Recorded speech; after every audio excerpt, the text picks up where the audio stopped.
चलो, आज हमारी कौन सी क्लास है? आज है हमारी क्लास 3 ऑफ एनपीओ। ओके, हमने क्या क्या देख रखा था भाई? एनपीओ कैसे बनता है, क्यों बनता है, हमने सब कुछ देख लिया था। और हमने रिसीट एंड पेमेंट अकाउंट भी देख लिया था, जो होता है सेम एज कैश बुक, या फिर आप बोल सकते हो ना कैश या बैंक अकाउंट, उसके जैसा ही बनता है ये। ठीक है, आज हम लोग पढ़ने वाले हैं एक ऐसी चीज जो आप पहले से जानते हो और बहुत अच्छे से जानते हो। ठीक है, क्या भाई? ट्रेडिंग पीएल अकाउंट, जो आप वहां पे पढ़ के 11th के अंदर। ठीक है, सेम टू सेम चीज को जहां पे हमने यहाँ पे क्या नाम दिया है, इनकम एंड एक्सपेंडिचर अकाउंट, जो आज का हमारा टॉपिक है, इनकम एंड एक्सपेंडिचर अकाउंट। तो भाई सबसे पहली बात एक काम कर लेते हैं, हम लोग डिस्टिंक्शन देख लेते हैं क्या है between income and expenditure account and receipt and payment account. आप लोग बार बार दिमाग में ये रखिएगा बात जरूर कि जब मैं बोलता हूं इनकम एंड एक्सपेंडिचर अकाउंट, तो आपको समझना है क्या, सेम एज क्या भाई हमारा, एक सेकेंड, ये रहता है हमारा सेम, इसको इधर कर दें, या ये रहता है same as trading and PL, और ये रहता है हमारा रिसीट एंड पेमेंट अकाउंट, रहता है हमारा same as cash book. Same as क्या रहता है हमारा, कैश बुक। ओके, तो चलिए फटाफट से देखते हैं। और ये बहुत बहुत इंपॉर्टेंट डिस्कशन है, पूरा एनपीओ का बेस यहीं से बनता है भाई। ठीक है, बेस यहां से बनता है। तो देखो यहां पे क्या बात बोलेंगे ये लोग, और जब ये हम लोग पढ़ने के बाद एक और बहुत बहुत इंपॉर्टेंट चीज हमें पढ़नी है, उसको भी कंसीडर करते हैं। पहले ये वाला टेबल हम लोग देख लेते हैं। नेचर में देखो सबसे पहले क्या बोला इन्होंने, ये किसके जैसा है, पीएल अकाउंट के जैसा है। ये किसके जैसा है सर, ये कैश बुक के जैसा है, या फिर कैश अकाउंट बैंक अकाउंट के जैसा है। ठीक है, यानी इसमें क्या रहता है तुम्हारा, एक्सपेंस और इनकम साइड, डेबिट साइड में एक्सपेंस रहेगा, क्रेडिट साइड में इनकम रहेगा। और तुम्हारा रिसीट एंड पेमेंट अकाउंट में डेबिट साइड में क्या रहेगा, रिसीट रहेगा, क्रेडिट साइड में क्या रहेगा, पेमेंट रहेगा। क्लियर है? नेचर ऑफ आइटम, यहां से इंपॉर्टेंट बातें आनी शुरू होती हैं कि भाई यहां पे सिर्फ कौन सा आइटम रहता है तुम्हारा, जो रेवेन्यू नेचर का है। यानी रेवेन्यू नेचर को हम लोग और क्या बोलते हैं, याद है आप लोगों को, रेकरिंग नेचर। कौन सा नेचर, रेकरिंग नेचर का जो आइटम है वो हम लोग यहां पे लिखेंगे। और जो रिसीट एंड पेमेंट है उसको नेचर वेचर से कोई मतलब नहीं है, मतलब रेवेन्यू हो या कैपिटल हो, कहता है दोनों हम यहां पे लिखेंगे। रेवेन्यू मतलब रेकरिंग, कैपिटल मतलब नॉन रेकरिंग।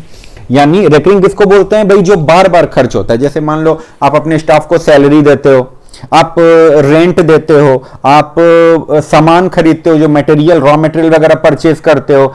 ठीक है, आप डेप्रिसिएशन वगैरह लगाते हो, ये रेकरिंग आइटम्स हैं जो बार बार आप रिपीटेडली करते रहते हो। ठीक है, तो ये चीज आप कहां लिखोगे, इनकम एंड एक्सपेंडिचर। कोई इनकम आपको होती है, जैसे आप सामान बेच रहे हो, तो ये किस नेचर की इनकम है आपकी, ये भी रेकरिंग यानी रेवेन्यू नेचर की इनकम है। तो रेवेन्यू आइटम उसको बोलते हैं जो बार बार हो हमारे बिजनेस के अंदर। और कैपिटल आइटम किसको बोलते हैं, जो बार बार नहीं होता है, कभी कभी होता है। जैसे फॉर एग्जांपल आपने क्या करा, बिजनेस के लिए एक बिल्डिंग खरीद ली, तो वो किस तरह का हो गया, वो कैपिटल नेचर, जिसको हम लोग बोलते हैं नॉन रेकरिंग। या फिर प्लांट एंड मशीनरी खरीदा, अब हम हर दिन तो खरीद नहीं रहे उसको, बिल्डिंग को हर दिन तो खरीद नहीं रहे। बात समझ में आ गई आपको? ठीक है, तो यहां पर रिसीट एंड पेमेंट जो है वो क्या कहता है, both revenue as well as क्या भाई, कैपिटल आइटम्स। यानी कैपिटल मतलब वो कैपिटल नहीं है भाई, कैपिटल आइटम माने कैपिटल नेचर का आइटम। यानी इसका मतलब क्या हो गया हमारा, मतलब ऐसा रिसीट या ऐसा पेमेंट जो रेकरिंग नहीं है, नॉन रेकरिंग नेचर का भी। ओके, चलिए एक तो ये बहुत इंपॉर्टेंट बात हो गया, एक ये भी बहुत इंपॉर्टेंट बात है, नेचर ऑफ आइटम। सर यहां पे सिर्फ रेवेन्यू, यहां पे रेवेन्यू कैपिटल दोनों। पीरियड की बात करते हैं तो ये बात करेगा सिर्फ करंट पीरियड की, और ये 3 पीरियड की बात करता है, प्रीवियस यानी जो पहला पिछला महीना या पिछला साल, करंट यानी ये वाला महीना, ये वाला, अब जो भी, अगर आप पूरे साल का बना रहे हो तो इस साल का समझ लो। फॉर एग्जाम्पल मैं आपको एक चीज बताता हूं यहां पे, एक सेकेंड रुकना, मैं इसको हाँ चलिए, अब सब पूरा ना व्हाइट सा हो गया, अभी अच्छा लगेगा देखने में। तो एक चीज देखते हैं, फॉर एग्जाम्पल जैसे अभी कौन सा साल चल रहा है हमारा, अभी तो बहुत बुरा साल चल रहा है, लेकिन फिर भी चलो, हमारा शुरू हो चुका है फिनेंशियल ईयर 2020-21। ये फिनेंशियल ईयर हमारा क्या है, करंट ईयर। ओके, तो भाई अगर ये करंट ईयर है तो बताइए हमें प्रीवियस ईयर कौन सा होगा। ये रहा होगा सर हमारा 2019 से लेकर के 2020। 1/4/19 से लेकर के 31/3/20 तक ये हमारा प्रीवियस ईयर है, करंट ईयर है। और नेक्स्ट ईयर इसको क्या बोलेंगे आप, सक्सीडिंग ईयर भी कुछ लोग बोलते हैं, हम लोग इसको नेक्स्ट ईयर बोल देते हैं, यानी अगला साल। अगला साल किसको आप बोलेंगे, 2021 से लेकर 22, यानी 1/4/21 से लेकर 31 मार्च 22 तक। तो जब आप बात करते हो किसकी, तुम्हारा इनकम एंड एक्सपेंडिचर अकाउंट की, तो इनकम एंड एक्सपेंडिचर अकाउंट सिर्फ इसको समर्पित है। इनकम एंड एक्सपेंडिचर अकाउंट ये सिर्फ किसको रिलेट करता है भाई, करंट ईयर को। लेकिन रिसीट एंड पेमेंट अकाउंट किसको रिलेट करता है, प्रीवियस हो, करंट हो, नेक्स्ट हो, सब चलता है उसको। रिसीट एंड पेमेंट अकाउंट सबको समर्पित है। यह बात आपको समझ में आ गई, इसको ध्यान रखिएगा, ठीक है। तो यहां देखो तो चलिए पीरियड में क्या बोला, ये सिर्फ करंट पीरियड के लिए, ये प्रीसीडिंग, करंट और ये सबको चलता है। अरे ये जो है ये किस रंग का हो गया, 1 सेकेंड, 1 सेकेंड होल्ड करिएगा भाई, इसको ना हम ठीक कर लें, इसको हम ब्लैक कलर का कर लेते हैं, ठीक है। तो यहाँ पे ये ठीक लगेगा, ओके। तो भाई तुम्हारा क्या हो गया, ये प्रीसीडिंग रहे, सक्सीडिंग रहे या करंट रहे, सब आता है इसके अंदर। अच्छा चलो ये सब बाकी सिंपल है। डेबिट साइड में इसके क्या रहेगा भाई, एक्सपेंस रहता है, आपको मालूम है, अपने टीपीएल बना रखा है, डेबिट साइड में एक्सपेंस आता है, क्रेडिट साइड में इनकम आता है, आपको मालूम है। आपने कैश बुक भी बना रखा है, डेबिट साइड में रिसीट आता है, क्रेडिट साइड में पेमेंट आता है, कोई परेशानी वाली बात नहीं है। अच्छा अच्छा अच्छा, अब एक और इंपॉर्टेंट बात आती है, ये इसको भी आप कंसीडर कर सकते हो। ये देखो, जैसे इसको भी हाँ कह सकते हैं हम लोग कि ये भी एक तरह से इंपॉर्टेंट चीज है। Depreciation and other non cash items, यानी नॉन कैश इनकम या एक्सपेंडिचर्स, ये इसमें इंक्लूड होता है। याद है ना, आप लोग टीपीएल बनाते थे वहां डेप्रिसिएशन लिखते थे, लेकिन डेप्रिसिएशन में आपके पास से एक्चुअल कैश का आउटफ्लो कभी नहीं होता। इसीलिए जब आप रिसीट एंड पेमेंट अकाउंट बनाओगे उसमें डेप्रिसिएशन की कोई जगह नहीं है, बिकॉज आपके पास से पैसे तो गए ही नहीं। ओके अच्छा, इसमें कोई ओपनिंग बैलेंस नहीं होता, और क्लोजिंग बैलेंस है वो या तो सरप्लस होता है अगर प्रॉफिट हुआ तो, और अगर लॉस हुआ तो उसको हम लोग क्या नाम देते हैं, डेफिसिट। कोई ओपनिंग बैलेंस नहीं होता, और जो क्लोजिंग बैलेंस है वो या तो सरप्लस होता है या फिर डेफिसिट होता है। क्लियर है। और रिसीट एंड पेमेंट अकाउंट में ओपनिंग बैलेंस भी होता है और क्लोजिंग बैलेंस भी होता है।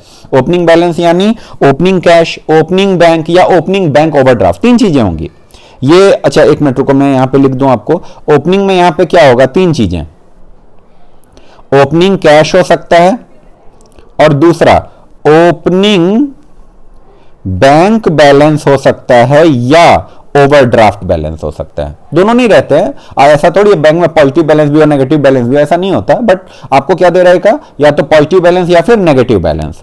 और क्लोजिंग में भी देखो क्या रहेगा, क्लोजिंग में भी आपका रहेगा क्लोजिंग कौन सा, आपका कैश बैलेंस, और एक रहेगा आपका क्लोजिंग कौन सा, बैंक बैलेंस या फिर ओवरड्राफ्ट बैलेंस। सही है, क्लियर है। तो इसको बहुत बहुत बहुत ध्यान से पढ़िएगा। और यहां पे एक इंपॉर्टेंट चीज है जो हमें डिस्कस करना है, हमारा पेंडिंग रहेगा। अभी इसको या तो इसी क्लास में डिस्कस कर लेंगे, अदरवाइज इसको हम अगली क्लास में डिस्कस करेंगे। और वो क्या चीज, सुनो, what is the difference between income and receipt. क्योंकि इनकम जाता है इनकम एक्सपेंडिचर में, रिसीट जाता है रिसीट एंड पेमेंट में। एंड सेकंड जो पॉइंट है हमारा वो क्या है, what is the difference between expense and payment. या बोलो तो कर ही लें, इसको भी अभी कर लें क्या, चलो ठीक है, तो देखो कर लेते हैं फिर। ये देखो, इनकम हो या एक्सपेंस हो, और इधर क्या रहता है आपका, रिसीट।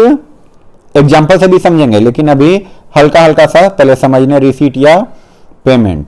2 बातें, यहां पे क्या रहेगा, ओनली रेवेन्यू आइटम्स।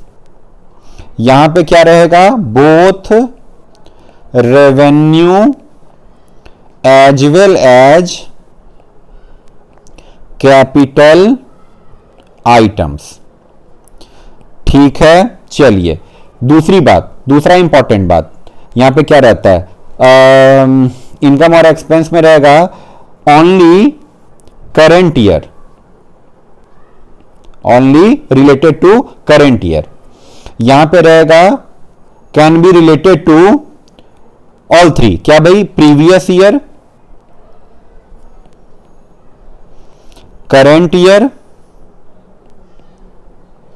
या कमिंग ईयर, कमिंग ईयर्स, या इसको आप नेक्स्ट ईयर बोलो, सक्सीडिंग ईयर बोलो, जो भी बोलोगे सब चलेगा। 2 पॉइंट हो गए। तीसरा पॉइंट, ये तीनों पॉइंट बहुत इंपॉर्टेंट है, बहुत इंपॉर्टेंट पॉइंट ये तीनों। तीसरा, इंक्लूड्स नॉन कैश इनकम या एक्सपेंस ऑल्सो। अगर कोई नॉन कैश इनकम या एक्सपेंस है, बशर्ते वो इनकम और एक्सपेंस की सारी कंडीशन फुलफिल करता हो, यानी रेवेन्यू नेचर का हो और करंट ईयर को बिलोंग करता हो।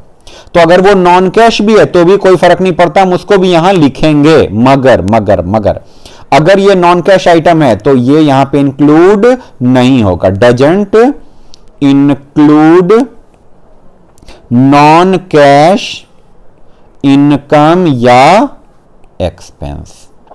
ये तीन चीजें बहुत बहुत बहुत इंपॉर्टेंट है। आप तो इसको एकदम एकदम लर्न बाय हार्ट, इसको याद कर लो, रट्टा लगा लो इस चीज का। ठीक है, आप यहां पे पॉज करके इसको नोट करना चाहें तो नोट भी कर लीजिए, बल्कि करना क्या चाहे नोट कर लो यार। ठीक है, आप इसको नोट कर लो। ठीक है, ओके ओके ओके। अब इसका एग्जाम्पल करना है हमें, है ना। इनकम और रिसीट में सर क्या डिफरेंस रहता है, एक्सपेंस और पेमेंट में क्या डिफरेंस रहता है। एग्जाम्पल करें इसका कुछ। चलो एग्जाम्पल देखते हैं, कोशिश करते हैं समझने की, या फिर इसको नेक्स्ट क्लास के लिए रहने दें। इस पे एक अलग से वीडियो बना देंगे तो सही रहेगा क्या इसको? हाँ भाई, अलग से वीडियो बनाते हैं। ठीक है, कि भाई इस एकदम एकदम अलग से रखते हैं इसको, कि भाई इनकम और रिसीट का अंतर क्या होता है, एक्सपेंस और पेमेंट का अंतर क्या होता है। तब तक अगर किसी को मालूम है तो अलग से हमको बता देना कि हाँ सर हमको मालूम है अच्छे से कि इनकम और रिसीट में क्या डिफरेंस है, क्योंकि आपने पढ़ रखा है 11 में, आपने पढ़ा है कैपिटल और रिवेन्यू आइटम क्या होता है, आपने सब पढ़ रखा है। नहीं नहीं नहीं, एक सेकंड, ये कैपिटल रिवेन्यू नहीं है, वो तो इसके अंदर पहला पॉइंट है।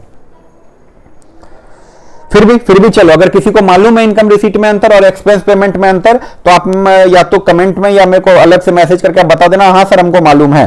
ठीक है, फिर उसके हिसाब से देखते हैं आगे क्या करना है। चलो फिलहाल हम लोग आज का टारगेट जो है उस पर आए फटाफट से। हमारा आज का क्या टारगेट है सर? आज का टारगेट 2 इलिस्ट्रेशन बनाना है सर, इलिस्ट्रेशन नंबर 2 और 3। एक तो हमने बना लिया ना। हाँ अच्छा, देखो अगलों ने स्टेप्स बताए हैं पहले तो, और कुछ कुछ डिटेल भी बताया। क्या भाई, इनकम एंड एक्सपेंडिचर अकाउंट क्या है sir? Summary of income and expenditure, क्या बात है। सेम किसकी तरह होता है सर? प्रॉफिट एंड लॉस की तरह होता है। ठीक है, रेवेन्यू आइटम होते हैं इसके अंदर, मालूम है हमें। जो बैलेंस बचता है वो सरप्लस या डेफिसिट होता है, ये भी हम लोग जानते हैं। एक्रूअल बेसिस पे होता है, एक्रूअल बेसिस बहुत इंपॉर्टेंट, कि सर एक्रूअल बेसिस क्या होता है। लो हमने एक और पॉइंट बना देना यहां पे, एक और पॉइंट बनाते हैं। कहां लिखा था भाई, कहां लिखा था, यहां पे लिखा था। ये बनता है किस बेसिस पे? एक और पॉइंट बना लो, ये बनता है एक्रूअल बेसिस पे, और ये बनता है कैश बेसिस पे। यानी ये जिस पीरियड को बिलोंग करेगा तो हम लिखेंगे, चाहे वो हमें नकद में मिला हो या ना मिला हो, इसको बोलते हैं एक्रूअल बेसिस। एक छोटी सी बात मैं आपके साथ डिस्कस करता हूं। चलो एक हल्का सा एग्जांपल तो डिस्कस कर ही लेते हैं।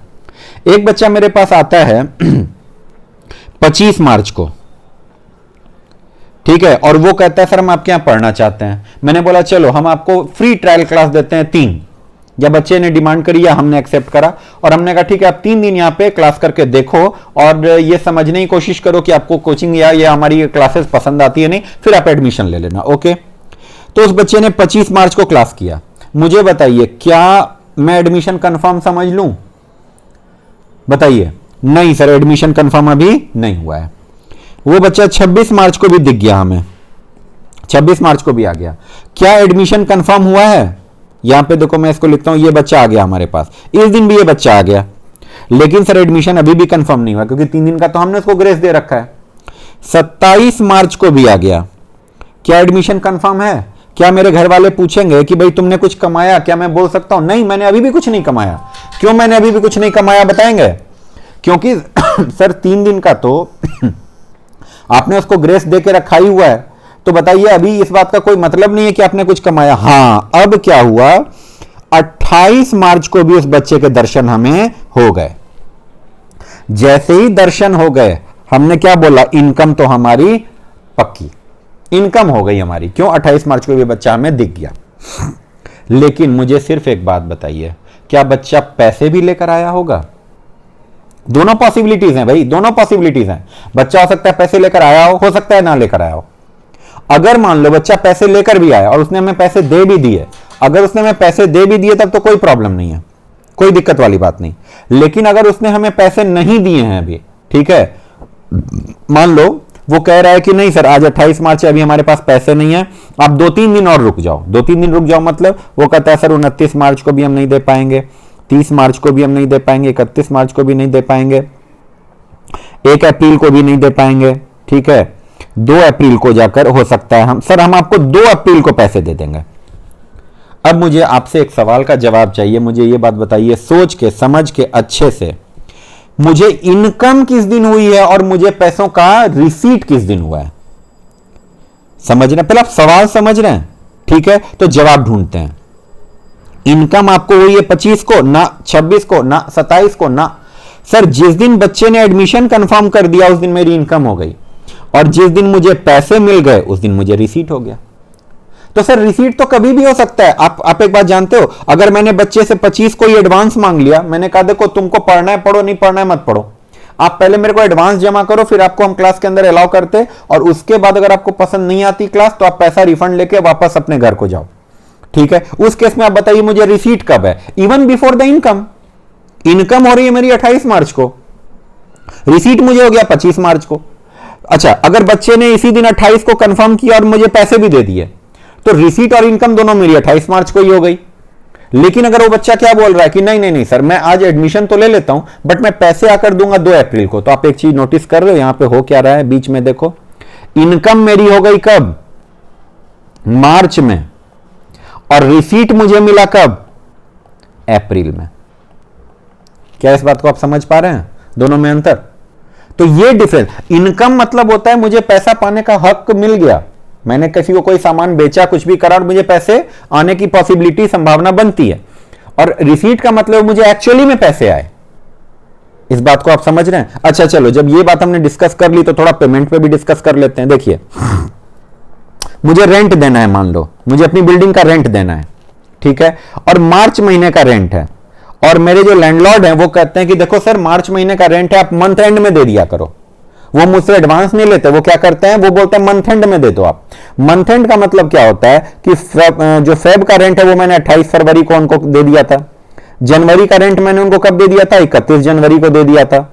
मार्च का रेंट वो मुझसे कब एक्सपेक्ट कर रहे हैं बताओ? वो मुझसे एक्सपेक्ट कर रहे हैं कि मैं 31 मार्च को दे दूंगा।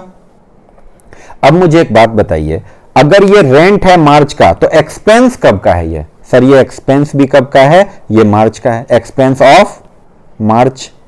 लेकिन पेमेंट कब है? सर पेमेंट जानते हैं क्या हो सकता है? जनवरी में भी हो सकती है, फरवरी में भी हो सकती है, मार्च में भी हो सकता है, अप्रैल में भी हो सकती है। क्यों? मान लीजिए जनवरी में मेरे लैंडलॉर्ड आते हैं और बोलते हैं क्या भाई हमें पैसों की जरूरत है, आप क्या मार्च का किराया हमें एडवांस दे सकते हो? हमने कहा ठीक है सर मैनेज करते हैं, दे देते हैं आपको। तो बताइए क्या अगर मैंने जनवरी में रेंट अपने लैंडलॉर्ड को दे दिया एंड वो रेंट था मार्च के महीने का, तो मुझे एक बात बताइए क्या मैं ये बोल सकता हूं कि मेरा खर्चा हो गया? ये मैं नहीं बोलूंगा। क्यों नहीं बोलूंगा? ऑल्दो मेरे पास से पैसे चले गए, मेरे पास से पैसे चले गए, लेकिन मैं ये नहीं बोल सकता कि ये मेरे लिए क्या है? एक्सपेंस है। बिकॉज वो एक्सपेंस कब का है? वो मार्च का एक्सपेंस है। अगर मैंने मान लो चलो अगर अच्छा क्या हुआ, मार्च के महीने में ही मैंने मार्च के पैसे दिए, अब बताओ क्या होगा? सर ये एक्सपेंस भी मार्च का रहेगा और पेमेंट भी कब का रहेगा? मार्च का ही रहेगा। लेकिन एक सिचुएशन बनी मार्च में, जब 31 मार्च को मेरे लैंडलॉर्ड ने मुझे फोन किया तो मैंने उनको क्या बोला? सर अभी तो पैसे नहीं है हमारे पास, आप एक काम करो हम आपको अप्रैल में पैसे दे देंगे। ठीक है, उन्होंने कहा ओके, हमने फोन रखा और मैंने क्या अपने दोस्तों को बोला यार हमारे तो पैसे बच गए, हमारे तो खर्चा ही नहीं हुआ कोई, इस बार तो हमने रेंट ही नहीं दिया। तो आपको पता है जैसे आप लोग भी पढ़े लिखे, आप लोग क्या बोलोगे? कहते हो सर कैसी बात है, आप एक बात बताओ कि जो है यहां पे आपका एक्सपेंस नहीं हुआ, ये कहना तो बिल्कुल गलत है। ठीक है, एक्सपेंस नहीं हुआ क्योंकि एक्सपेंस तो आपका हो गया मार्च का, जैसी आपकी ऑब्लिगेशन बनी तो आपका एक्सपेंस तो हो गया, आपको पेमेंट करना है। हाँ ये अलग बात है कि आप पेमेंट कब करोगे? पेमेंट आप उसका करोगे अप्रैल में। तो तीनों चीजें हो सकती हैं। एक्सपेंस ऑफ मार्च का पेमेंट जो है वो इसके 1 महीने पहले भी हो सकता है, 1-2 महीने पहले, जनवरी में हो जाए, फेब में हो जाए। अच्छा, मार्च का एक्सपेंस मार्च में भी पेमेंट हो सकता है, और मार्च का जो एक्सपेंस है वो अप्रैल में, मई में, जून में कभी भी पेमेंट हो सकता है। यानी पेमेंट कैन बी क्या हो सकता है भाई, even before the expense, along with the expense, और इवन आफ्टर द एक्सपेंस। समझ रहे हैं इस बात को? और कई बार तो ऐसा हो जाता है भाई, ऐसा भी हो जाता है, पेमेंट तो है सर, एक्सपेंस ही नहीं है। और बोलो, वो पेमेंट है मगर वो एक्सपेंस नहीं है। और कई बार ऐसा भी हो जाता है, एक्सपेंस है मगर पेमेंट नहीं है। अब बताइए, एग्जाम्पल देखें, इसका एग्जाम्पल देखें। फॉर एग्जाम्पल सुनो, डेप्रिसिएशन, सबसे प्यारा एग्जाम्पल, डेप्रिसिएशन। आप में से हर किसी को मालूम है कि डेप्रिसिएशन क्या है, एक एक्सपेंस है। लेकिन मुझे एक बात बताइए ना, डेप्रिसिएशन एक्सपेंस तो है, ट्रेडिंग पीएल में लिखते भी हो, लेकिन डेप्रिसिएशन से आपके पास से क्या पैसे जाते हैं? मेरे पास एक प्रोजेक्टर लगा हुआ है ना, उसमें मान लो वियर एंड टियर जो होता है ना, समय के साथ साथ, यूज करने के साथ साथ उसकी वैल्यू में कमी आती है, उसको हम लोग डेप्रिसिएशन बोलते हैं। लेकिन क्या डेप्रिसिएशन से पैसे चले जाते हैं तुम्हारे? नहीं। तो डेप्रिसिएशन एक एक्सपेंस तो है मगर उसमें पेमेंट नहीं होती, यानी एक नॉन कैश एक्सपेंस है। समझ रहे हैं? अच्छा, अब देखो, जहां पेमेंट है मगर एक्सपेंस नहीं है, purchase of building. Purchase of building, मुझे एक बात बताइए, आप में से हर किसी को मालूम है कि purchase of building is a capital payment, या कैपिटल नेचर का आइटम है। तो क्या आप इसको ट्रेडिंग पीएल में ले जाएंगे? बताइए, नहीं ले जाएंगे। तो यानी ये क्या है बताइए मुझे, ये एक्सपेंस तो नहीं है, हां ये पेमेंट जरूर है, पेमेंट जरूर है। कहिए, क्या आप इस बात को समझ रहे हैं? अच्छा, और देखते हैं ऐसी क्या बात हो गई, और भी देखते हैं। अब इकलौता एग्जांपल डेप्रिसिएशन नहीं, और भी एग्जांपल मैं आपको बताता हूं। आउटस्टैंडिंग एक्सपेंसेस, अगर कोई भी आउटस्टैंडिंग एक्सपेंस है, जैसे रेंट है, आपका रेंट आपको देना था, आपने नहीं दिया, तो नहीं दोगे तो क्या एक्सपेंस को आप डॉज कर दोगे क्या? नहीं, एक्सपेंस तो हो गया, हां ये अलग बात है, आपने अभी पेमेंट नहीं करा। तो ये सारे एग्जाम्पल होते हैं जहां पे कि क्या रहता है, और भी बहुत सारे एग्जाम्पल हैं जहां पे कि आप देखोगे एक्सपेंस है मगर पेमेंट नहीं है। अच्छा, और देखते हैं, एक्रूड इनकम, नहीं ये तो एक्सपेंस की बात कर रहे हैं ना हम लोग। चलो थोड़ा इनकम में आते हैं। एक तो हमने ये डिस्कस किया, एक ये डिस्कस किया, चलो एक और डिस्कस करते हैं। ओके, मान लो कोई इनकम की बात करते हैं, एक्रूड इनकम मेरे ख्याल से आप में से हर कोई जानता है। ऐसी इनकम, जैसे मान लो आप किसी को उधार पे सामान बेचते हो, तो ये क्या है? एक्रूड इनकम है। मतलब हमने सामान बेच दिया है तो हमें पैसे पाने का राइट तो है, हां अगले ने अभी तक पैसे हमें नहीं दिए, एक्रूड इनकम है। तो जानते हैं यहां पे क्या होगा? यहां पे क्या होगा? देखो, यहां पे रहेगा आपका, सर इनकम तो हो गई मगर रिसीट अभी तक नहीं हुआ, पैसे ही नहीं मिले। अच्छा, मान लो एक और एग्जांपल लेते हैं, आउटस्टैंडिंग कर ही लिया, एक्रूड कर ही लिया, और एक और ले लो, एक्रूड इनकम, और एक ले लो तुम क्या, income received in advance. Income ले लो, कौन सा? Received in advance. बताएंगे मुझे, इनकम रिसीव्ड इन एडवांस का मतलब क्या होता है? जो पैसा हमें अभी नहीं मिलना था, हमारा उस पैसों पे कोई हक नहीं है, हमें नहीं मिलना था अभी, लेकिन लोगों ने आके एडवांस दे दिया, तो क्या आप उसको अपनी इनकम मान लोगे? नहीं मान सकते। यानी आप क्या बोलोगे, सर वो हमारी इनकम तो नहीं है, अलबत्ता वो हमें रिसीट हो गया। और इससे एक और एग्जांपल ध्यान आ गया, मैं लिख दूं, आउटस्टैंडिंग एक्सपेंस लिख दिया तो भाई प्रीपेड एक्सपेंस भी लिख दो ना। प्रीपेड एक्सपेंस किसको बोलते हैं? सर अभी वो एक्सपेंस का हमें पेमेंट करने की जरूरत नहीं थी मगर हमने क्या कर दिया, एडवांस में अगले को पे कर दिया, तो एक्सपेंस तो हुआ ही नहीं है, वहां तो खाली पेमेंट हो रखा है। समझ में आई बात आपको? और मेरा एक आपसे, अगर यहां तक समझ गए हो तो मेरा आपसे एक छोटा सा सवाल है, इसको पॉज करके आप अगर लिखना चाहोगे तो लिख लेना इस तरह की चीजों को, ये इंपॉर्टेंट काम की चीजें ये। और एक छोटा सा सवाल है, मैं एक चाय की दुकान पे गया, ठीक है, एक चाय की दुकान पे गया, मैंने वहां पे एक चाय पी, और मैं आपको अच्छा चाय कितने की है? वो चाय है 10 रुपए की। मैं आपको 3 सिचुएशन बोलता हूं, तीन सिचुएशन। पहला, मैंने चाय वाले को 10 रुपए दे दिए। आई गेव, मैं पेमेंट और इनकम की अभी बात ही नहीं करूंगा, मैं लिखता हूं आई गेव 10 रुपीज टू चाय वाला। ठीक है, पहला सिचुएशन। दूसरा सिचुएशन हमारे पास क्या बनता है कि मैंने उसको 100 का नोट दिया या 200 का नोट दिया। उसने क्या बोला, भाई हमारे पास तो चेंज नहीं है। तो मैंने क्या कहा, मैंने उसको बोला कि कोई बात नहीं, कोई बात नहीं, आप रख लो ये पैसे और बाद में जब आपके पास छुट्टा होगा तब आप मुझे दे देना। तो यहां पे सेकंड सिचुएशन क्या बनता है, I gave 200 rupees to the chai wala. क्योंकि उसके पास छुट्टे नहीं थे, उसने मुझे पैसे वापस करे ही नहीं। और उसने क्या बोला, भाई बाद में दे देंगे, जब हमारे पास पैसे होगा आप शाम में लौट के आना और हमसे पैसे ले जाना। एंड द थर्ड सिचुएशन, मैंने उसको 200 का नोट दिया, वो बोलता है कि छुट्टे तो नहीं है शाम में। मैंने कहा नहीं यार, मुझे जरूरत है, मुझे इन पैसों की सब्जी लेनी है, कुछ भी दवाइयां लेनी है, कुछ भी चीज लेनी है। तो मैं एक काम करता हूं, मैं अभी इसको ले जाकर के मैं इसे अपना जो भी ग्रोसरी वगैरह सामान है वो ले लेता हूं और लौटते समय मैं आपको 10 रुपए आपके दे दूंगा। यानी आई गेव हिम कितना, on the spot I gave him कितना बताओ, I gave 0 rupees to him, क्योंकि मैंने तो कोई भी पैसे नहीं दिए उसको। मुझे ये तीनों सिचुएशन में बताइएगा आप कि एक्सपेंस कितना हुआ मेरा और पेमेंट कितना हुआ। पहले केस में, अच्छा चाय मैंने पी 1 कप 10 रुपए की।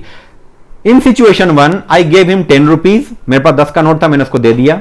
सेकेंड सिचुएशन, आई गेव हिम कितना, 200 रुपीज का नोट, और उसने क्या करा, वो बोलता है भाई बाद में आके हमसे आप 190 रुपए ले जाना।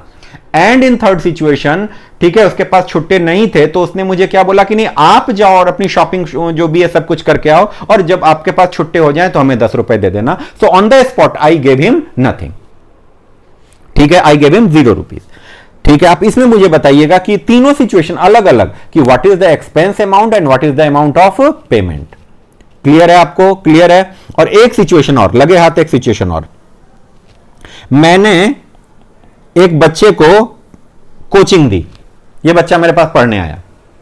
ठीक है, ये बच्चा मेरे पे पढ़ने आया और वो महीना चल रहा था, कौन सा, वो चल रहा था, नहीं अभी तो एक काम करते हैं, लॉकडाउन खत्म होने के बाद वो मेरे पास आएगा, तो आप लगा लो, ठीक ठीक लगा लो, जून का महीना था। जून में वो बच्चा मेरे पास आया और पूरा जून वो पढ़ के गया, पूरा जून वो पढ़ के गया। ठीक है, और उसके बाद क्या हुआ, जून में उसने हमसे पढ़ाई कर ली, सब कुछ ठीक है। पेमेंट की बात करते हैं, 3 सिचुएशन। जून में मैंने पढ़ाया बच्चे को, 3 सिचुएशन। उसने मुझे 5,000 रुपए दिए इन मई, और फीस मेरी मान लो जो भी कोर्स उसने करा उस कोर्स की फी है 5,000 रुपए। उसने मुझे मई में 5,000 रुपए दे दिए, यानी एडवांस दिया है। या फिर ये तीनों सिचुएशन अलग अलग हैं, या फिर उसने मुझे 5,000 रुपए दिए कब, इन जून, या उसने मुझे 5,000 रुपए दिए इन जुलाई। 3 सिचुएशन।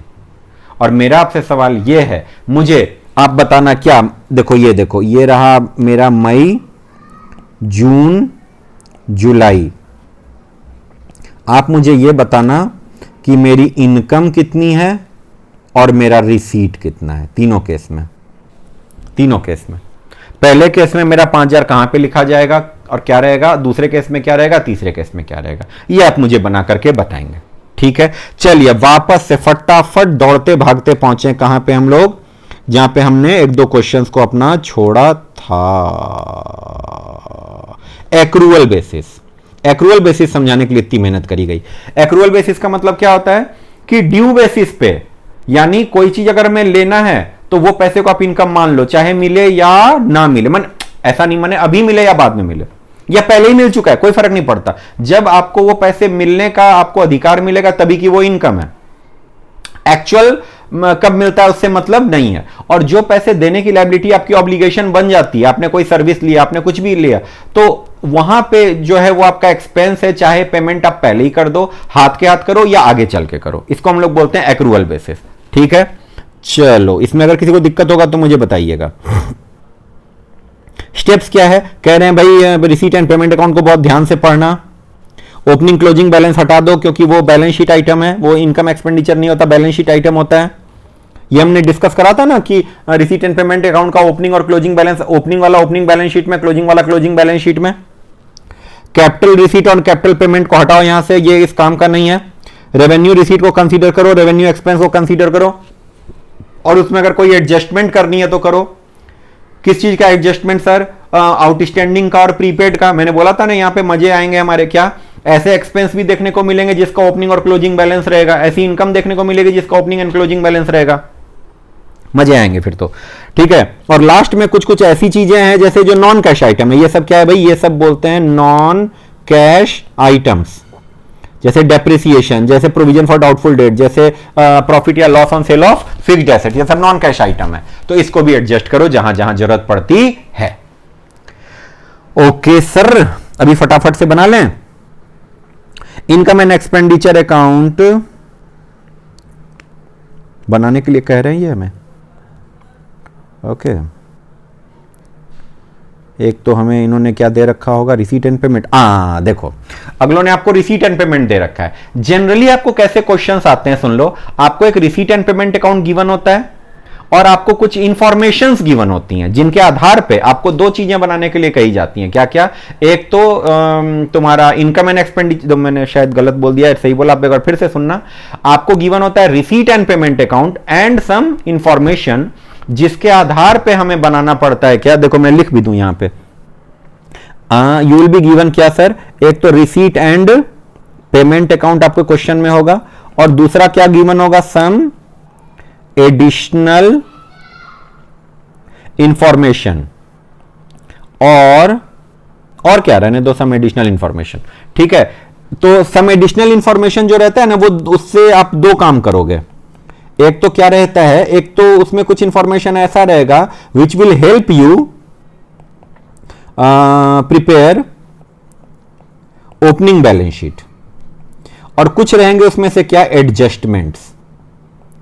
दो तरह का आपको एडिशनल इंफॉर्मेशन गिवन रहेगा। ओके, तो और आपसे वो पूछेंगे क्या क्या? ये पूछेंगे, तो इसको भी 1 ही लिखता हूं मैं।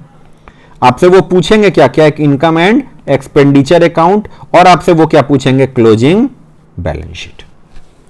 तो आपको क्या करना रहेगा? आपको वर्किंग नोट में एक इंपॉर्टेंट चीज बनानी रहेगी। क्या? Opening balance sheet. ये आपको काफी काम आएगा। ठीक है, ठीक है भैया। ओके, ये आपने, मैं बताऊं कुछ कुछ फ्लेवर उसका भी मिलेगा। आपने वो पढ़ रखा है ना, single entry account from incomplete record, उसका भी कुछ कुछ फ्लेवर आपको यहां पे मिल सकता है। ठीक है, बट देख लेते हैं क्या गिवन रहेगा नहीं रहेगा, उसके आधार पे अपन डिसाइड करेंगे। अभी से क्या देखेंगे, जब समझ में आएगी बात तब देखेंगे।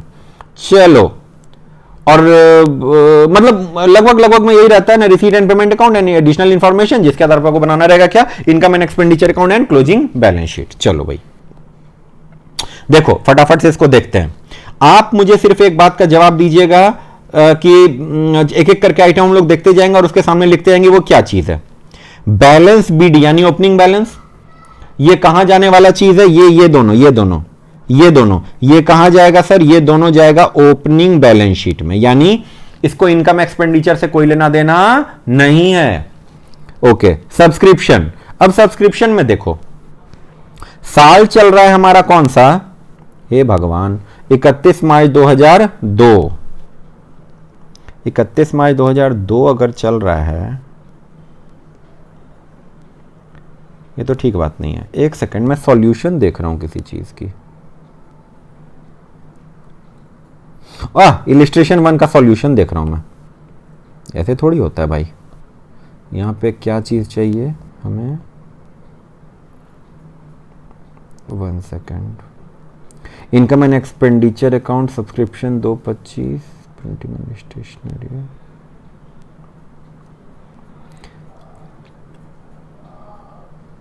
One second.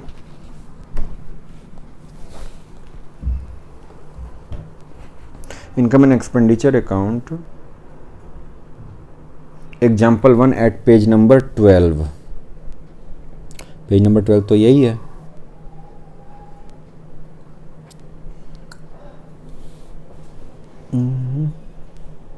अच्छा, ये रिसीट पेमेंट से बनाया, लेकिन कुछ तो भी गड़बड़ी लग रही है यहाँ पे। Printing stationery 38,750।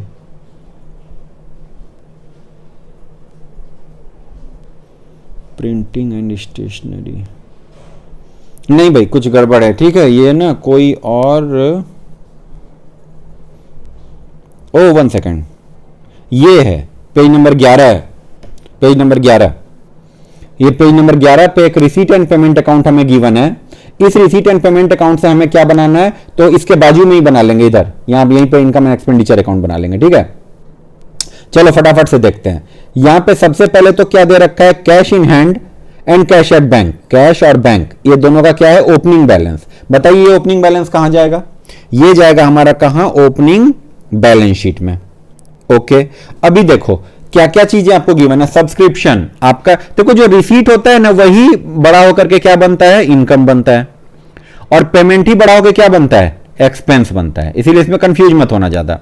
तो रिसीट में थोड़ा बहुत एडजस्टमेंट करेंगे, इनकम बन जाता है, और पेमेंट में थोड़ा बहुत एडजस्टमेंट करेंगे तो एक्सपेंस बनेगा। अभी देखिए ये है हमारा 31 मार्च 2007, यानी इसको हम लोग बोल सकते हैं ना 2006-7। तो देखो सब्सक्रिप्शन जो मिला है ये मुझे पिछले साल का मिला है 30,000। क्या ये मेरे काम की चीज है ना, ये मेरे काम की चीज नहीं है, मुझे तो इस साल की इनकम चाहिए। अच्छा, क्या अगले साल वाला जो मिला है वो मेरे काम की चीज है ना, कतई नहीं, मतलब ही नहीं, ये सब मेरे काम की चीज नहीं है। ये सब कहां जाएंगे सर, ये सब बैलेंस शीट में जाएंगे, सब बैलेंस शीट आइटम, सब बैलेंस शीट आइटम। ये 225 ये मेरी इनकम है, ये मेरी इनकम है, यानी पहली इनकम मुझे मिल गई। ठीक है, फिर डोनेशन फॉर बिल्डिंग। आप मुझे एक बात बताइए, आपको बिल्डिंग बनाने के लिए किसी ने डोनेशन दिया, क्या उस पैसे को आप फ्री मान सकते हो कि नहीं जी हमारा जो मन करेगा हम इस पैसे से वही करेंगे? बताइए आप मुझे, क्या आप इसको कैपिटल रिसीट मान सकते हैं कि नहीं सर हमारा जो मन करेगा हम करेंगे?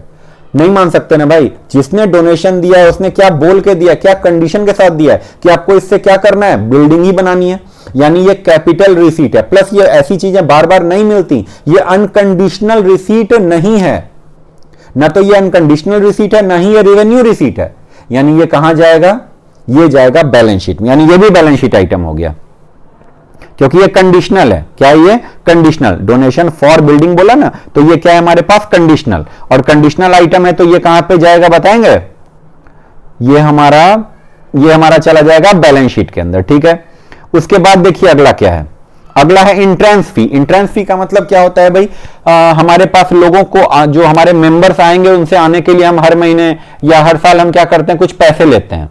तो भाई वो ठीक है, वो तो हर महीने मिलने वाली चीज है, हर साल मिलने वाली चीज है, यानी एक और आइटम मिल गया हमें, कौन सा, जो इनकम में जाने के योग्य है। ठीक है, लाइफ मेंबरशिप फी, यानी जो बंदा हमारे यहां मेंबर बनता है उसको एक बार तो जब वो हमारे यहां आता है ना, तो हम उसको क्या बोलते हैं कि भाई तुमको ऐसा करना है, तुमको एक बार ना लाइफ मेंबरशिप फी देनी है, जो तुम्हारे लिए पूरे जीवन भर के लिए वैलिड रहेगा। आप मुझे बताइए, क्या आपको लग रहा है ये बार बार मिलने वाली चीज है?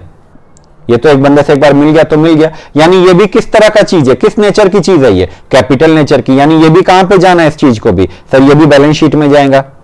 यानी देखो कौन कौन सी चीज, सब्सक्रिप्शन करंट ईयर वाला इनकम है, एंट्रेंस फी इनकम है, और हां इंटरेस्ट मिला है आपको, 18,000 रुपए का इंटरेस्ट मिला है, मेरे ख्याल से ये भी इनकम है। क्यों इनकम है सर, इंटरेस्ट भी बार बार मिलता है हमें, रिकरिंग नेचर आइटम है, यानी ये भी देखो इनकम एंड एक्सपेंडिचर में ये जाएगा, इनकम एंड एक्सपेंडिचर में ये जाएगा, यानी इनकम के तौर पे, और इनकम एंड एक्सपेंडिचर में ये भी जाएगा। लॉकर रेंट, बताइए क्या लगता है, हमने अपने मेंबर को लॉकर दे रखा है, तो लॉकर क्या जीवन भर के लिए दे दिया? नहीं, उसमें भी क्या आप मंथली पेमेंट करो, लॉकर रखो, यानी ये भी हमारा कहां पे जाएगा, इनकम एंड एक्सपेंडिचर में। तो ये चार चीजें हमारे पास इनकम एक्सपेंडिचर का आइटम आ गया। ठीक है, अभी देखते हैं पेमेंट के अंदर, पेमेंट ही बड़ा हो गया, क्या बनेगा, एक्सपेंस बनेगा। आप देख लीजिए, आपको जो जो लगता हो रेकरिंग नेचर का है सबको इनकम एक्सपेंडिचर में डाल दीजिए, और जो लगता हो नहीं नहीं नहीं नहीं ये तो कभी कभी वाला आइटम है, उसको आप उठा के क्या करिए, कैपिटलाइज कर दीजिए, यानी उसको आपको उसको एसेट मान लेना है। देखो अच्छा एक मिनट 11th में हमने डिस्कस किया है, बहुत बहुत बहुत इंपॉर्टेंट बात 11th में हमने डिस्कस किया भाई, रिसीट जो भी होता है ना, जो रिसीट होता है ना वो या तो इनकम होता है या एसेट होता है, याद रखिएगा, यानी जो इनकम नहीं है सब एसेट है। और पेमेंट जो होता है ना भाई, वो या तो क्या होता है, एक्सपेंस होता है, नहीं तो लायबिलिटी होती है। एक मिनट, उल्टा तो बोल गया मैं, क्या आप लोग ठीक करेंगे जरा? हाँ सर, डियर में DEAR और सीजल, सर कैसी बात करते हो, कैसी बातें, सब उल्टी पुल्टी बातें। इनकम होगा या फिर लायबिलिटी होगी, और जो एक्सपेंस होगा या फिर वो क्या होगा, एसेट होगा, यानी इधर डीआर आइटम है, इधर सीजल आइटम है। ठीक है, ठीक है, सॉरी ये गलती से मैं बोल गया था। अभी चलो देखते हैं, यानी जो एक्सपेंस नहीं है वो लायबिलिटी है। तो क्या बोल रहे हो सर, जो एक्सपेंस नहीं है वो क्या है, एसेट है। ठीक है, देख तो आप लोग सामने नहीं बैठे रहते तो कभी कभी वो कुछ का कुछ वो हो जाता है, बट फिर भी ध्यान रखिए, अगर मैं मान लो कहीं पे गलती बोल जाऊं तो मुझे ये बता देना कि भाई यहां पे सर आपने गलत बोला है। ठीक है, चलो, तो पेमेंट में या तो एक्सपेंस रहेगा या फिर एसेट रहेगा। तो अगर कोई रेवेन्यू आइटम है तो वो क्या रहेगा, एक्सपेंस, और अगर कोई कैपिटल नेचर का आइटम है तो वो क्या रहेगा, एसेट। चलो, प्रिंटिंग स्टेशनरी, भाई मेरे हिसाब से तो रेकरिंग आइटम है, यानी ये एक्सपेंस है। लाइटिंग बार बार खर्च होता है, एक्सपेंस है। टैक्सेस बार बार जाता है सर, एक्सपेंस है। टेलीफोन चार्जेस बार बार जाता है, एक्सपेंस है। पोस्टेज कुरियर बार बार जाता है, एक्सपेंस है। वेजेस सैलरी बार बार जाता है, एक्सपेंस है। इंश्योरेंस प्रीमियम सर बार बार जाता है, एक्सपेंस है। Purchase of government securities, sir ये तो इन्वेस्टमेंट है भारी वाला, यानी ये हमारे पास क्या है, एसेट है, ये एक्सपेंस नहीं है। बाकी सारे क्या थे, एक्सपेंस थे। बाकी सारे क्या थे, एक्सपेंस थे। ये हमारे पास क्या, एसेट है, इसको नहीं गिनना। और उसके बाद क्लोजिंग बैलेंस है। क्लोजिंग बैलेंस भी कहां जाएगा सर, बताएंगे।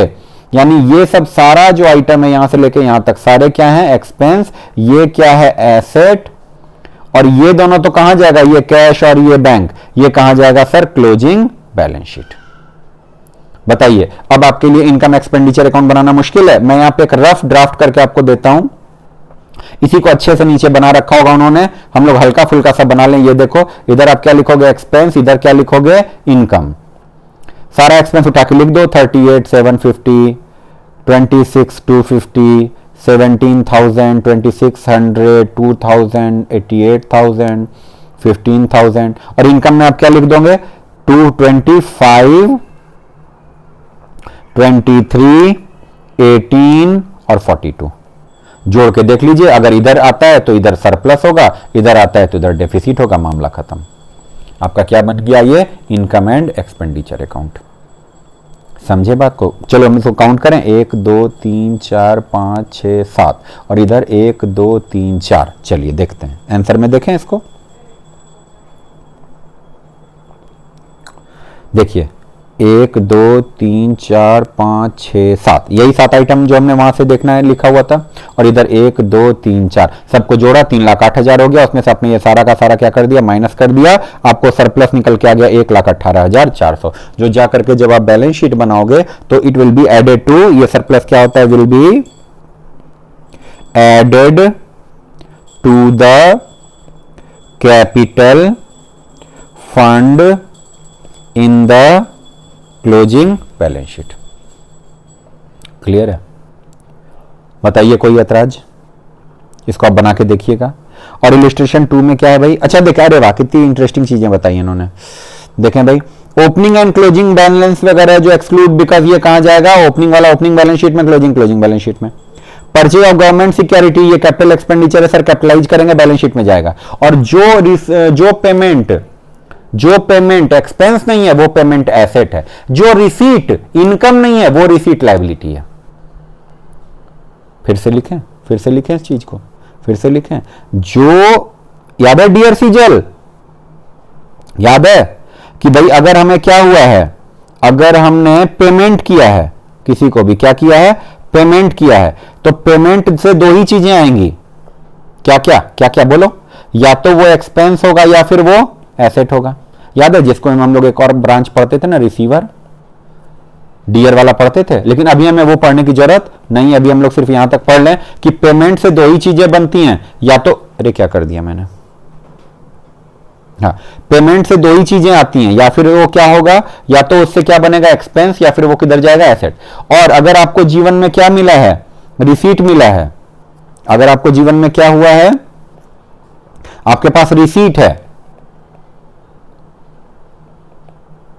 ठीक है, तो भाई उसका दो ही मकसद हो सकता है। या तो वो क्या बना रहा होगा आपके लिए, ये देखो ये क्या बना रहा होगा आपके लिए, या तो इनकम, पूछ लेना इससे भाई तुम पैसे आ रहे हो, क्यों आ रहे हो, या तो वो इनकम के तौर पे आ रहा होगा या फिर लायबिलिटी के तौर पे आ रहा होगा। क्लियर है सबको? चलो एक क्वेश्चन और देखें भाई, इलिस्ट्रेशन 2 क्या कह रहा है, देखेंगे, अब जरूरत पड़ेगी तो बनाएंगे, नहीं तो होमवर्क में भी रख सकते हैं। ओके सर, ओपनिंग बैलेंस है, बैलेंस शीट का आइटम है, मतलब नहीं हमें। सब्सक्रिप्शन, सर क्वेश्चन साइलेंट है, अगर क्वेश्चन साइलेंट है तो आप क्या मान लेना, रुको मैं किसको हाईलाइट करूं जो मेरे लिए अभी काम की चीज है। तो यानी इसको नहीं, ये हमारे लिए काम की चीज नहीं है, ये मेरे लिए काम की चीज है सब्सक्रिप्शन। सर क्वेश्चन साइलेंट है सब्सक्रिप्शन के बारे में, तो हम उसको क्या मान के चलेंगे, current year. Entrance fee, sir इसको करंट ईयर का मान लो। डोनेशन, अब डोनेशन के बारे में क्वेश्चन साइलेंट है तो क्या मानोगे, जनरल डोनेशन या स्पेसिफिक डोनेशन। अगर स्पेसिफिक डोनेशन होता तो क्वेश्चन बोल के चलता, क्वेश्चन साइलेंट है मतलब ये भी क्या है, general donation. Rent of hall, आपको आपने हॉल रेंट पे दिया वो, तो भैया रेंट पे भी तो ऐसा नहीं हम एक बार ही देते हैं, बार बार देते होंगे। आपके पास एक हॉल है और आप उसको क्या करते हो, किराए पे चढ़ाते हो, तो बताइए वो क्या एक बार किसी ने दे दिया तो बस 5 साल में 10 साल में एक बार आता है, नहीं। किसी की शादी हुई हॉल किराए पे ले लिया, किसी का जन्मदिन वगैरह आया हॉल किराए पे ले लिया, ठीक है। तो भाई ये भी हमारे पास क्या है, रेवेन्यू आइटम है, हम इसको भी यहां पे लिखेंगे। Sale of investment, sir investment को बेचा है ना ना ना, ये कैपिटल नेचर का आइटम है क्योंकि इन्वेस्टमेंट हम बार बार नहीं बेचते, यानी ये और ये चारों आइटम आप कहां लिख दोगे, ये यहां से सफर करते हुए, मैंने क्या बोला था, रिसीट बड़े होकर के क्या बनता है, इनकम, यानी यहां पे चला आएगा। आप करके देखिए, यही 4 चीजें यहां पे आई हैं, ठीक है। और देखो पेमेंट में से जो आइटम्स हैं आपके काम के मतलब की चीजें, वही आइटम आप कहां लिखोगे जाकर के, एक्सपेंडिचर में। देखें सर, हाँ ये लग रहा है मुझे, salary recurring nature, rent recurring nature, electricity recurring nature, tax देते ही रहते हो, प्रिंटिंग स्टेशनरी देते ही रहते हो, सैलरी एक्सपेंस होता ही रहता है। बुक्स परचेज, ना ना ना ना ना, बुक्स परचेज नहीं, बुक्स परचेज नहीं। बुक्स परचेज करना क्या है, कैसा आइटम है, देखो मेरे हिसाब से यहां पे मैं देख लूं एक बार, ना ना ना, बुक परचेज करना, आप बुक ऐसा तो ही नहीं कि भाई हर वीक आप या हर महीने बुक परचेज करते हो। बुक तो आप कैसे परचेज करते हो, जैसे लाइब्रेरी वगैरह होगी, मान लेते हैं कि लाइब्रेरी होगी तो बुक से लोग परचेज करते होंगे, सालों साल रखा रहता होगा, तो इसको हम क्या मानेंगे, कैपिटल नेचर। फिर गवर्नमेंट बॉन्ड परचेज, अरे बाबा, गवर्नमेंट बॉन्ड परचेज, ठीक है। तो ये यानी सरकार में आपने पैसे वैसे लगाए, कुछ कुछ करा, सर ये भी कैपिटल नेचर का आइटम है। और फिक्स्ड डिपॉजिट की आपने गवर्नमेंट में जाकर के, बैंक के पास जाकर, वो भी कैपिटल नेचर का आइटम है।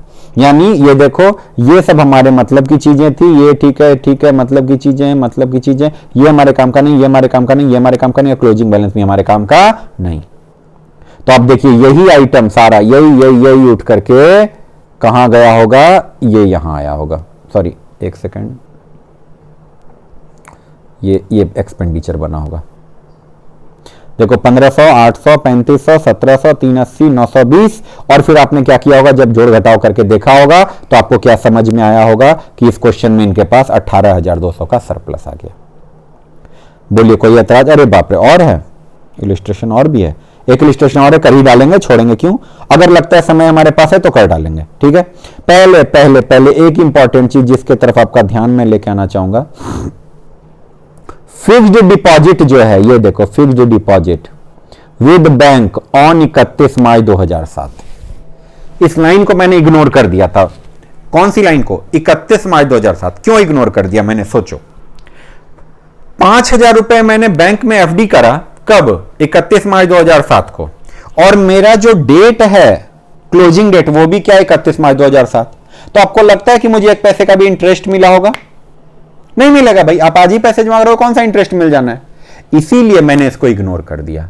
अगर यहां पे कोई और डेट होता, मान लो ये होता 1 जनवरी 2007 या 2006 का कोई डेट होता, तो हम उस पर क्या निकालते, बैठ के इंटरेस्ट निकालते और फिर देखते कि भाई ये इंटरेस्ट हमें मिला है या नहीं मिला है। समझ गए, जब क्वेश्चन आएगा तब देखेंगे, अभी ज्यादा दिमाग नहीं लगाते। अगला सवाल हमारे पास क्या है, देखें, ओए ये तो बड़ा सवाल आ गया सर, ये तो नहीं है, इसको एक अलग से, इसको इज्जत देनी होगी, इसको अलग से एक लेक्चर चाहिए। खाली पढ़ लेते आज और इसके बाद हम लोग इसको तसल्ली से देखेंगे। पहले आप खाली ये देख लो कौन कौन सा आइटम इनकम एक्सपेंडिचर में जाने के लायक है। मैंने आपको क्या बोला था, क्वेश्चन के अंदर क्या गिवन होगा, receipt and payment account and additional information, देखो यही यहां पे गिवन है। आप खाली मुझे ये बता दो सर कौन कौन सा आइटम ऐसा है जो अभी हमारे पास इस लायक है कि हमारे क्या बोलते हैं इसको, तुम्हारे इनकम एंड एक्सपेंडिचर में आने के योग्य है। तो देखो क्या क्या, ओपनिंग तो कोई जरूरत नहीं है सर, सब्सक्रिप्शन में ये वाला हमारे काम का लग रहा है। डोनेशन में कुछ नहीं दे रखा तो जनरल डोनेशन मान लो, चलो ये भी हमारे काम का है। हॉल रेंट काम का है। इंटरेस्ट ऑन बैंक डिपॉजिट भी रेवेन्यू आइटम लग रहा है, एंट्रेंस फी भी रेवेन्यू आइटम लग रहा है। फर्नीचर परचेज किया है भाई, फर्नीचर परचेज किया है सर, ये तो हमें काम का नहीं लग रहा क्योंकि ये कैपिटल नेचर का आइटम है। ऑल्दो यहां पे हमें देखना पड़ेगा सब्जेक्ट टू डेप्रिसिएशन, अगर डेप्रिसिएशन होगा वो आपको लिखना पड़ेगा, ठीक है। फिर सैलरी, हाँ सर सैलरी लिखेंगे ना, रेकरिंग आइटम है। टेलीफोन एक्सपेंस रेकरिंग आइटम है। इलेक्ट्रिसिटी रेकरिंग आइटम है। पोस्टेज स्टेशनरी रेकरिंग आइटम है। बुक्स ना बुक्स नहीं, ठीक है। अच्छा, इंटरटेनमेंट एक्सपेंस, हाँ सर ये रेकरिंग आइटम है, ओके।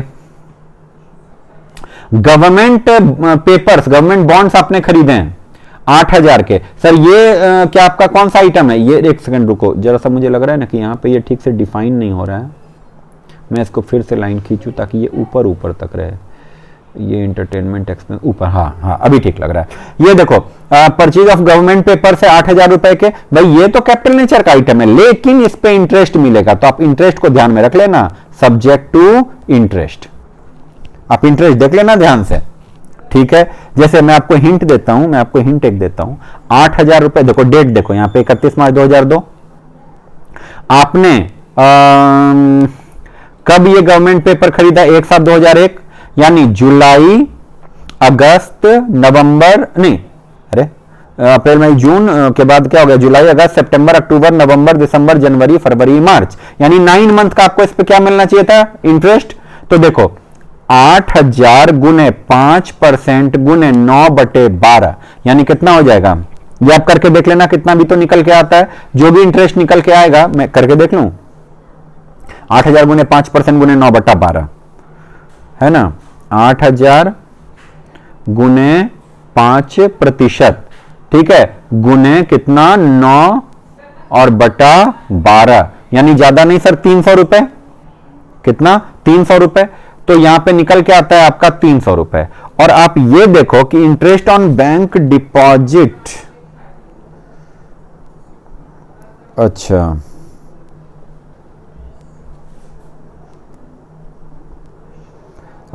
यहां पे देखिए खतरनाक बातें थोड़ी सी आ रही हैं, ठीक है, थोड़ी खतरनाक बातें चल रही है कि भाई 300 आपको इंटरेस्ट मिलना चाहिए, और यहां पे बोल रहा है ये कि बैंक डिपॉजिट पे इंटरेस्ट मिला है 450 और बैंक इंटरेस्ट रिसीवेबल है 150 और ऊपर से, ठीक है। तो इसको मैं देख लूंगा कि भाई इसको क्या इन्होंने करा है। आप लोग कैलकुलेट करो ना भाई, आप लोग कैलकुलेट करो। इन्होंने 200 कैसे निकाला यार? इंटरेस्ट ऑन इन्वेस्टमेंट 200 कैसे निकाल लिया? 8,000 का 5%, जुलाई अगस्त सितंबर अक्टूबर नवंबर दिसंबर जनवरी फरवरी मार्च, 9 मंथ है ना यार। तो ये तो I think it should be 300 interest on investment, it should be 300। खैर वॉटेवर इसको नेक्स्ट क्लास के लिए रखते हैं, ठीक है। अच्छा, सब्सक्रिप्शन एक्रूड, अब देखो ये जो सब्सक्रिप्शन है ये भी क्या रहेगा? सब्जेक्ट टू तुम्हारा आउटस्टैंडिंग एंड एडवांस, ठीक है। उसके बाद मिसलेनियस एक्सपेंडिचर, हाँ ये चला जाएगा आपका, इसमें कोई पंगा नहीं है। और फिर बैलेंस, यानी ये आपका कुल मिला के रहता है। और यहां देखो सैलरी आउटस्टैंडिंग ध्यान में देना है, इंटरेस्ट इंटरटेनमेंट एक्सपेंस आउटस्टैंडिंग, ये सब आप 11th में जो करके आए थे वही करना है। बैंक इंटरेस्ट रिसीवेबल, ठीक है। सब्सक्रिप्शन अक्रूड, अरे वाह रे वाह, एंट्रेंस फी के बारे में एक इंपॉर्टेंट लाइन दे रखा है इन्होंने, क्या? 50% off entrance fee to be capitalized. अगलों ने बोला आधे को इनकम मानो आधे को लायबिलिटी मानो, और फर्नीचर को डेप्रिशिएट करना है 10%। तो यहां पे दो चीजें भाई। अब चलो ये क्या रहेगा, एक तो तुम्हारे लिए होमवर्क आप बनाओ, और अगर नहीं बनाओगे तो अगली क्लास में बेंच पे खड़े हो जाना, ठीक है। अपने घर में कोई अच्छी सी कुर्सी बेंच वगैरह कुछ देख के उस पर खड़े रहना, और क्या, ठीक है। तो भाई अगर आप नहीं बनाएंगे तो अगली क्लास में फिर हम लोग बनाएंगे। तो आप ये क्वेश्चन आपके लिए होमवर्क रहा। और नेक्स्ट क्लास का हमारा टारगेट क्या रहेगा भाई, देखते हैं। बैलेंस शीट बनाएंगे हम लोग, फटाफट से बैलेंस शीट बनेगा। और अगले क्लास में हम लोग देखेंगे क्या भाई, एक प्यारा सा हमारे पास क्या गिवन होगा, receipt and payment account and additional information, जिसके आधार पे हम लोग क्या बनाएंगे, देखो क्या बनाया हमने, income expenditure account and balance sheet. और बैलेंस शीट के लिए एक तो एक काम करेंगे, एक ओपनिंग बैलेंस शीट हम लोग बना लेंगे। ओपनिंग बैलेंस शीट ये हम लोग किस में बनाएंगे, वर्किंग नोट में, मजा आएगा। ओपनिंग बैलेंस शीट हमें चाहिए होगा, ठीक है। तो हम लोग ये सब काम करेंगे नेक्स्ट क्लास में, अगली क्लास में ये होगा। और फिर उसकी अगली वाली क्लास तो भयंकर इंपॉर्टेंट, ठीक है, ये कि भाई सब्सक्रिप्शन क्या चीज होती है, बस